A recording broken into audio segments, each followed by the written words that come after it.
Coming up on Locked On Dodgers, we're talking about how the Dodgers basically need to make some trades this offseason for several reasons. We're going to talk about the legacy of Roz Wyman, the former LA City Councilwoman who passed away last week and was instrumental in bringing the Dodgers to Los Angeles. We're going to talk about some comments that Justin Turner made, and we're going to talk about this past weekend's little kerfuffle with Martin Maldonado and a rules violation in the World Series. So that's what's on tap. So let's get Locked On Dodgers. You are Locked On Dodgers, your daily Los Angeles Dodgers podcast. Part of the Locked On Podcast Network, your team every day.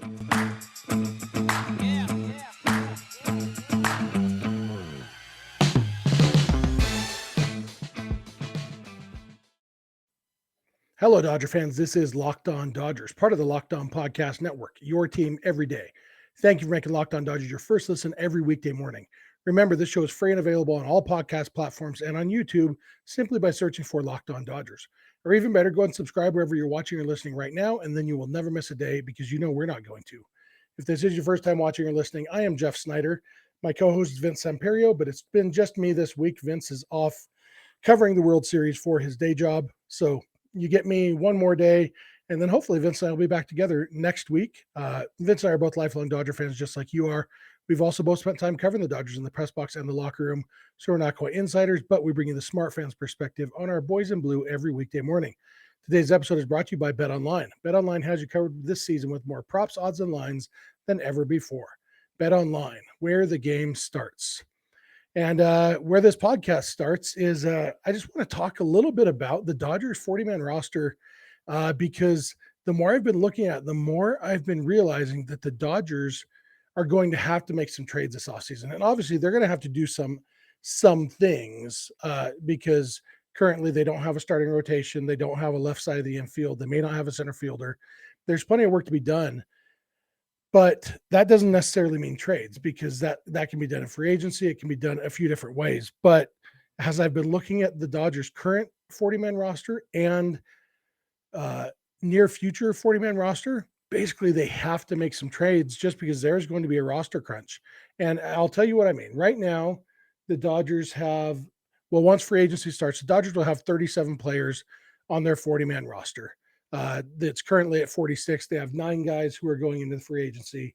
Tyler Anderson, Tommy Kahnle, Clayton Kershaw, Craig Kimbrell, Andrew Heaney, David Price, Trey Turner, Joey Gallo, Kevin Pillar. Those guys are going into free agency, so they'll drop off the 40-man roster. But even right there, you can see, okay, well, we're hoping to have Tyler Anderson and Clayton Kershaw back at least, and maybe Trey Turner too, which, boom, there's your 40-man roster. It's just filling a few holes fills up that 40-man roster. And so there's other guys on the current 40-man roster who they could conceivably cut to make room for some of these guys. You've got team options on, let's see, Jandro Alberto. They could decline Alberto's option if they wanted to. Danny Duffy, that one's almost a no-brainer at this point. They've paid him 2 years in a row and he hasn't thrown a pitch yet. He's probably a no-brainer to decline the option. Jimmy Nelson, I think they'll probably pick up that option. He's coming back from Tommy John surgery, but just over $1 million and really, really good when he's healthy. And then obviously there's Justin Turner. So there's 4 team options there. And then there's potential non-tender guys. In addition to Cody Bellinger, you've also got Trace Thompson is one who kind of jumps out as I don't think that he will be non-tendered, but he's a possibility. So you've got ways to open up some spots, but really that only opens up enough spots to fill the current holes that they currently have. And then where it starts to get tricky is the Rule 5 draft, because there are guys who the Dodgers are going to have to add to their 40-man roster to protect them from the Rule 5 draft. Quick primer on that. Basically, at the last day of the winter meetings in early December, they hold the Rule 5 draft. And anybody who is Rule 5 eligible and not on a team's 40-man roster is eligible to be chosen. And you can steal a player from another team with the caveat that they have to stay on your big league roster all year long. So either on the active roster or on the major league disabled list, injured list all year long. If not, if you want to send them back to the minors, you got to send them back to their previous team. And so eligibility is if you were signed when you were 18 or younger, you have to be put on the 40-man roster within 5 years of signing. And if you were signed when you were 19 or older, it's within 4 years. And this is kind of where COVID is gonna rear its ugly head, not just for the Dodgers, but for a lot of teams. I'll give you an example. A guy named Johnny DeLuca, who, unless you're a major Dodgers prospect hound, haven't heard much about. He was drafted in 2019 by the Dodgers in the 25th round.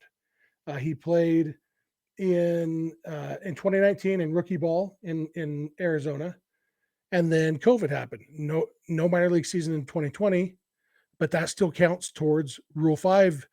How long have you been in the system? So then in 2021, he played in Rancho Cucamonga and Great Lakes, low A and high A, and was okay. Had an 867 OPS, pretty good. And then in 2022, he played in high A and double A and had an 888 OPS. Looks like he's potentially a solid player. But because he was drafted out of college 4 years ago, he has to be put on the 40-man roster or he's eligible for the Rule 5 draft.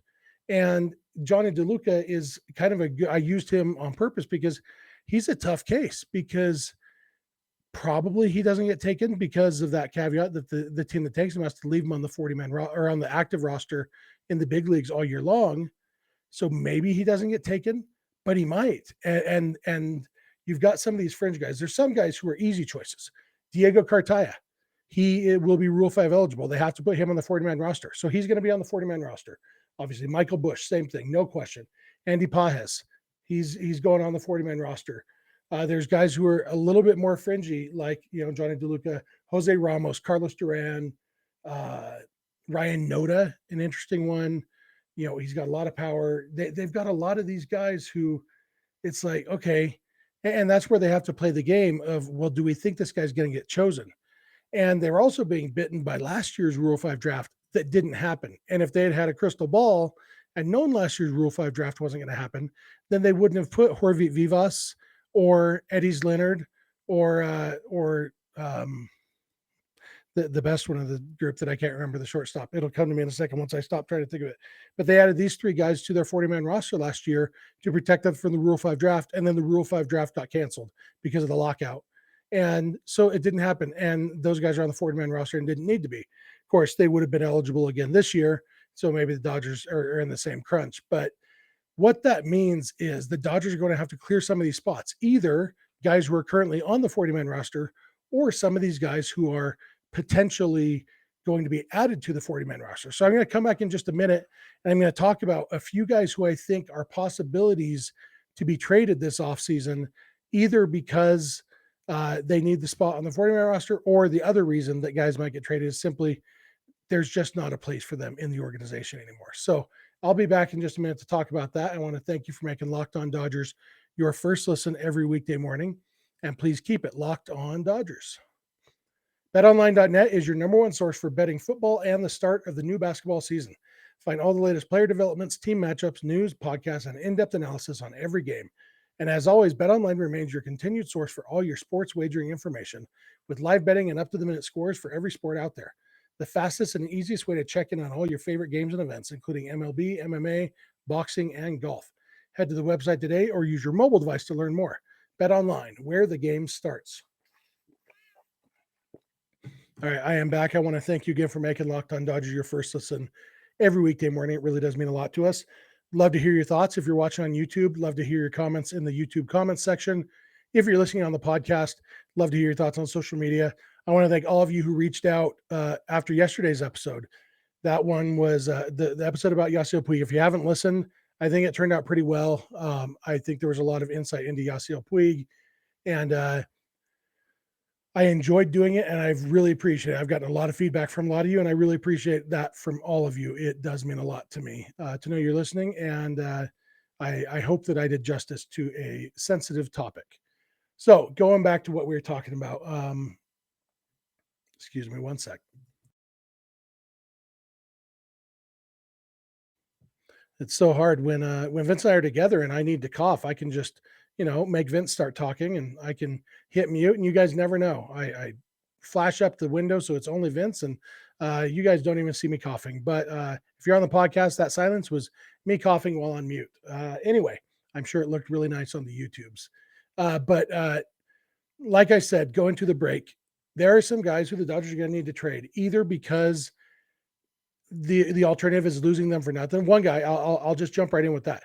Andy Pages. I would not be surprised at all to see him traded this offseason because they have to add him to the 40-man roster. And if you look at what he is, he's a slugging outfielder, doesn't make a lot of contact, doesn't really have a defensive position, and it's hard to see where his fit is. And now I mentioned this in an article I wrote, and a commenter drew the parallel to Yordan Alvarez, who the Dodgers traded when he was a slugging outfielder without a position and who struck out a lot. And there are some differences. There are definitely some similarities. I understand the comparison. Yordan Alvarez had never played a game in the major league or in the United States when the Dodgers traded him. He wasn't nearly, they didn't have an idea what he was. And they traded Alvarez for a relief pitcher. If the Dodgers trade Andy Pages, it won't be for a relief pitcher. He's a top prospect, and it will be as part of a package for something much more significant than Josh Fields. And I think part of the Yordan Alvarez regret is that it was for Josh Fields, not that they traded him at all, but they traded him for a middling relief pitcher. So, the parallels aren't exact, but I understand the parallels. And the Dodgers could say, all right, Andy Pages, you are our DH or part of our DH solution, a DH platoon or something. I just am not convinced that the Dodgers see Pages as part of their future.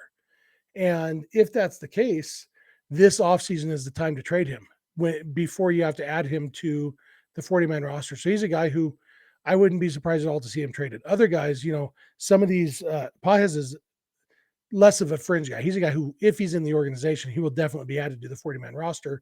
Other guys, like I mentioned, Ryan Noda, he is a guy I could see them trade. And if they don't trade him, it's not necessarily a for sure thing that they'd add him to the 40-man roster, because I don't think it's a for sure thing that he would be taken in the Rule 5 draft. But he does have a pretty solid bat, and he is a guy you could put in the big leagues. Position players, I feel like for the Rule 5 draft, it's easier to get away with not adding a position player. Jacob Amaya was the name I forgot last segment, by the way. The other guy they added last year to protect him for the Rule 5 draft that never happened. But position players, it's harder to hide them. A relief pitcher, yeah, you can take a relief pitcher or a pitcher at all in the Rule 5 draft, hide him in the back of your bullpen, let him pitch once in a while in a blowout, and basically just pitch a man short. And even not that teams would ever pull any injured list trickery, but if that guy happens to have a sore elbow and have to spend a couple months on the injured list in the big leagues, then that's an easier way to hide him and get away with it. So there are guys like that. Jose Ramos, I think, is kind of Andy Pages light. He's not quite as good as Pages, but he's just as eligible for the Rule 5 draft. He's a guy I wouldn't be surprised to see traded for that same reason. Another guy I wouldn't be surprised to see traded is Trayce Thompson, who, he had a very good season, better than people expected. I think that there are definitely holes in his game, and I think some of those got exposed in the postseason and even late in the regular season. And even when Trayce was playing really well, he was striking out way too much. Joey Gallo was the only guy on the Dodgers with a higher strikeout rate than Trayce Thompson. And so other teams know that too. But I do think maybe Trayce has built up enough value that maybe the Dodgers trade him again. I have a hard time seeing him really fit into their long-term plans. And I could be wrong. Maybe they go into next year with him as their inexpensive left field option, and I don't know what they're going to do with Chris Taylor because he's signed long-term, and I think they're going to hope that he bounces back next year, and maybe he ends up in the infield somewhere, or back to being a utility player. There's ways to see them keeping Trayce Thompson on the roster, but he's one that wouldn't surprise me if they trade him to clear up roster spot. And then you've got kind of bigger names. Miguel Vargas is another guy. The dude can hit. Everybody agrees he can hit. He didn't do it in his major league stint, but he was Baseball America's AAA Player of the Year this year. Hit really well in AAA, and I think everybody agrees he's going to hit well in the big leagues. He doesn't have a defensive position, and so I could see the Dodgers saying, "Okay, Miguel, you are our everyday left fielder, and work on your defense, try to get it better, and go hit the ball." But I could also see them using Vargas as kind of a headliner in a trade for a starting pitcher or something big. Another one that comes up pretty much every year is Gavin Lux, and the difference between Lux last year and this year is Lux has rebuilt some of that trade value. So in a way, I'd be more on board with the Dodgers trading Lux this offseason because he was better last year, and so they could get something better for him. But he's a guy who, it depends on what his future is. Are they going to move him to shortstop? It doesn't seem likely at this point. And then they have Michael Busch coming up at second base as a prospect. And it seems like it doesn't make sense to keep Lux. If Lux is going to stay at second base, it doesn't make a ton of sense to keep him and Busch in the organization. And so then maybe it comes down to, well, we want Lux because he's more athletic than Busch. And with the banning of the shift, maybe he can cover more range, but maybe Busch is a better hitter. So, I mean, there's a lot of tough decisions like that. But one of those two guys, it wouldn't surprise me to see gone. And then there's other guys who, examples, you've got Phil Bickford. Phil Bickford was bad last year. There's not really a place for him on the Dodgers anymore. I don't think he's going to bounce back to be what he was in 2021. And, he had enough good moments that maybe some team would want him, but it's hard to see Phil Bickford being on the Dodgers major league roster next year. And if he's not, why is he taking up a 40-man roster spot? So I'd see him being traded probably. Edwin Rios looked like he was going to be a superstar coming, in 2020. He played a big, a small but important role, I guess, on the 2020 World Series champion Dodgers. Spent most of this year in AAA. It's like, does he have room? He's going to be 29 in April. And so is there a spot for him? There might not be. He's a guy who might get traded. Andre Jackson,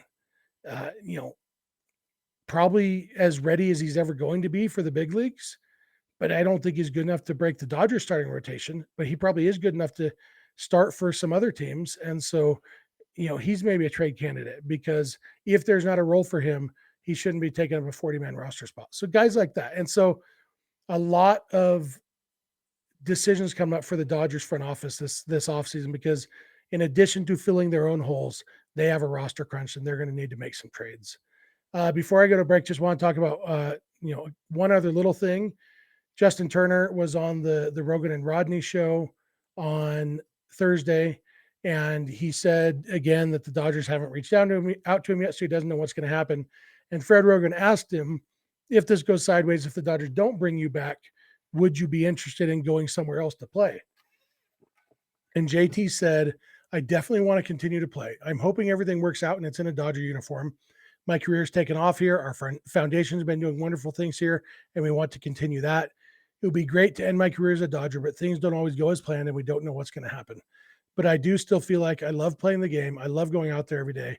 I love the teaching aspect of it, spending time with the younger guys, spending time in the cage and talking about it. The way my second half went, I definitely know there's more in the tank, and I want to keep going. It's going to be an interesting decision for the Dodgers. $16 million team option or a $2 million buyout. I still think JT's going to be back next year. I don't know if he'll be back at the $16 million or if they will, either negotiate a different contract or decline the option and then try to negotiate. Knowing that he wants to come back, they do kind of, and he's not going to get a huge offer from anybody else. He's going to be 38 later this month, maybe even 39 later this month. I can't remember off the top of my head. This is something I should know. Anyway, he's old, and I don't think he's going to get any huge offers, and so maybe the Dodgers can bring him back on a lesser contract. So I thought that was interesting comments from him that he definitely wants to stay, but he doesn't know any more than we do at this point. I'm going to come back in a minute. I'm going to talk about the Astros rules violation this past weekend and a little bit about Roz Wyman's legacy, former city councilwoman in LA who passed away last week. So thank you for making Locked On Dodgers your first listen every weekday morning, and please keep it Locked On Dodgers. All right, I am back for one last segment. Two quick things to talk about. Over the weekend, Martin Maldonado, I think it was game one of the World Series, they discovered after the game that he had been using an illegal bat. He was using a bat that was gifted to him by Albert Pujols, and something that I don't think anybody was aware of. At least, very few people were aware that Albert Pujols was legally allowed to use bats that most people weren't allowed to use because they changed the max barrel width, I guess, in 2010. But as they usually do with safety rules like this, and that was the reason for the change, was a safety issue.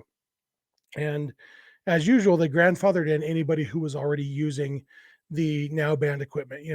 And there's examples all over baseball. So Burley Grimes kept throwing a spitball for years after it was outlawed because he was grandfathered in, and he threw it before it was outlawed, so he was allowed to keep throwing the spitball. Pete Rose used to wear a flapless helmet when he was at bat. I think Tim Raines and Gary Gaetti were the last two guys to wear a flapless helmet, because it wasn't until 1983, I think, that Major League Baseball mandated that players have ear flaps on their batting helmets to protect their ear that's facing the pitcher. And but anybody who was playing before that and using a flapless helmet was allowed to continue doing that. And so it was like 15 more years, more than 15 years. I think Gary Gaetti didn't retire until 2000. So it was like 17 years after the rule that finally nobody was using a flapless helmet anymore. And so it's the same with Albert Pujols. Because he used these bats, he was allowed to keep using it. And Maldonado didn't know about that rule, didn't know that Pujols was using bats that nobody else was allowed to use. And so he used the bat. And some fans jumped on this, oh, Astros cheating again. And for me, it was always such a non-story. It's clearly he's not cheating. He's accidentally violating a rule he didn't know about. And for me, the biggest thing that made me laugh about Dodger fans jumping on this was Albert Pujols was a Dodger in 2021. And those of us with memories longer than a year remember that there were stories last year about Justin Turner and Max Muncy, among others, using Albert Pujols' bat and hitting home runs with it. And so it's like, and obviously they didn't know it was illegal either. And that's what, there's so many actual legitimate documented cases of the Astros cheating. You don't need to jump on every little accidental rules violation. I don't know. It was a silly thing. And especially for a situation where we know for sure that Dodgers players did the same thing, the same accidental rules violation. And again, it was talked about openly. It was, MLB retweeted tweets about Max Muncy hitting a home run with Albert Pujols' bat. And so it was just, nobody realized the rule. And for some reason, Tom Verducci or whoever it was, Ken Rosenthal maybe, figured it out this weekend. But it's such a non-story that I'm only spending 2.5 minutes on it. So that's it for that. Last topic for today, Rosalind Wyman passed away last week at the age of 92. She was on the LA City Council, and she was basically instrumental in bringing the Dodgers to Los Angeles. She was 22 years old when she was elected. And one of her main goals in being on the LA City Council was to bring Major League Baseball to Los Angeles. And she eventually did. And she was one of the key figures. If you read any book or article about the Dodgers move from Brooklyn to LA, Roz Wyman's name is going to come up because she was very instrumental. She was the point of contact between the city of LA and Walter O'Malley, the owner of the Dodgers. She even had to at one point, O'Malley wasn't sure if he was going to come, and the LA City Council didn't want to commit to him if he wasn't ready to commit to them. And so she got on the phone with him and she asked him, "Are you going to come?" And he said, "I don't know." But she basically lied when she got off the phone. Depends on which account of the story you read. Either they didn't specifically say, did he say yes? Or she actually, lied and said he said yes. But it seems like the most likely thing is they didn't specifically say it. They could just tell she got off the phone, and finished the call. Okay, great. Talk to you soon. All right. And hung up the phone. So, all right, let's do this, and kind of played off as if he had said yes. And then he eventually did come. And she was also instrumental in having the Giants in San Francisco, because one of O'Malley's concerns was the travel if the Dodgers were the only team west of the Mississippi. And so she helped convince Horace Stoneham, the owner of the Giants, the New York Giants at the time, to move his team to San Francisco so the Dodgers could have a rival out here, less travel for those games. And obviously, the game has expanded much out west since then, which is great. California now has 5 teams. There's 6 teams on the West Coast, and plus you throw in the Mountain West states, and you got a couple more. A lot of baseball out west, and Roz Wyman plays a big part in that. And obviously, there's downsides or darker sides to that whole story. A couple of years ago, I think during the pandemic in 2020, I had on this show, I had Eric Nussbaum as a guest. He wrote a book called Stealing Home that's all about the residents of Chavez Ravine before they were kicked out.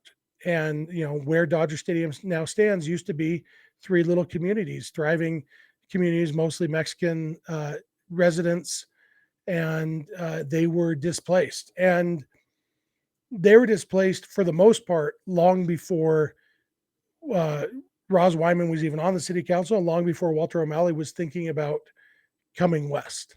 They were displaced because they were going to build a public housing project on that land. That project got defeated, and there's a ton of that story in Eric Nussbaum's book. I highly recommend it. It's very good. It's basically a history book that tricks you into learning history by being about baseball.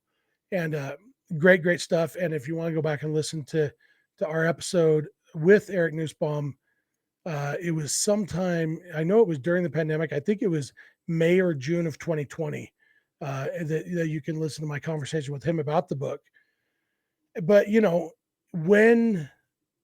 when the Dodgers were, when the city of LA was giving that land to the Dodgers, there were still about a dozen families still living there who did have to be forced out of their homes. And they were supposed to be gone according to the city long before that. And they were fighting it in court. And it ended up being an ugly thing that played out on TV in 1959. And there were a lot of members of the community, especially the Mexican and Mexican American population in the Los Angeles area, that didn't like the Dodgers because of that. And a lot of people didn't even come around until Fernando Mania in 1981. It was a good 20 years that people saw the Dodgers as kind of the enemy in that story. And Roz Wyman plays centrally in that whole story too. And so for such a young city councilwoman, she played a huge part in the history of Los Angeles. And, we are fans of the Los Angeles Dodgers. This LA on my hat that I'm wearing right now, there wouldn't be an LA on my hat if it wasn't for Roz Wyman. And that's part of her legacy. And there's a lot more to it. There's another book. I can't remember what it's called now. It's about Walter O'Malley and the decision to move from Brooklyn to Los Angeles. I have the book behind me. If I wasn't recording live, I'd grab it and remember. Remind me, and on Monday I'll tell you the name of the book. But it talks a lot about Roz Wyman too. That's where I first learned about her, was a decade or so ago when I was reading that book.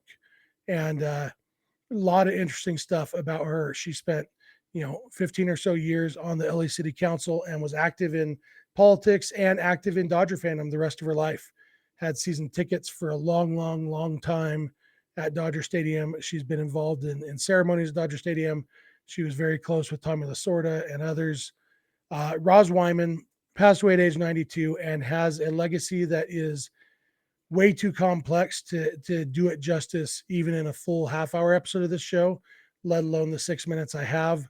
But I would recommend, JP Hornstar wrote an interesting article in the Orange County Register on Wednesday or Thursday, I think, about her. And I'll also get you the name of that other book. But Stealing Home by Eric Nussbaum, excellent book, and a lot about her there. So that's going to do it for me for today, and actually for this week. This is Friday, so this is our last episode of the week. I want to thank you for hanging out with me this week. I've had a lot of fun talking Dodgers with you. I am looking forward to having Vince back. It's always a different experience to be talking to someone who's talking back to me. But I really do enjoy talking with you guys. And again, I want to thank you for your feedback on my Puig episode. If you haven't checked that one out yet, I'd love if you would check it out. Let me know what you think. A lot of interesting stuff there, I thought. So thank you again for making Locked On Dodgers your first listen every weekday morning. And now for your second listen, check out Locked On Sports Today. From the games that matter the most to the biggest stories in sports, go beyond the scoreboard and behind the scenes with local experts and insights only Locked On can provide. Locked On Sports Today, available on the Odyssey app, YouTube, and wherever you get podcasts. If you're not watching or listening to Locked On Dodgers every weekday morning, we'd love if you had 1 or 2 days a month your rotation. If you have friends or family who love the Dodgers like you do, please tell them about the show. You can follow us on Instagram and on Twitter at Locked On Dodgers. Vince is on Twitter at Vince Samperio. I am on Twitter at Snydog, and the DMs are open in all of those places. Our email address is lockedondodgers@gmail.com. And our phone number for voicemails or text messages is 323-863-LOCK-5625. We are here every weekday morning, and we hope you'll be here with us. When you get in your car or sit on your couch, tell your smart device to play podcast Locked On Dodgers. And remember, you don't have to agree. You just have to listen. We'll talk to you on Monday.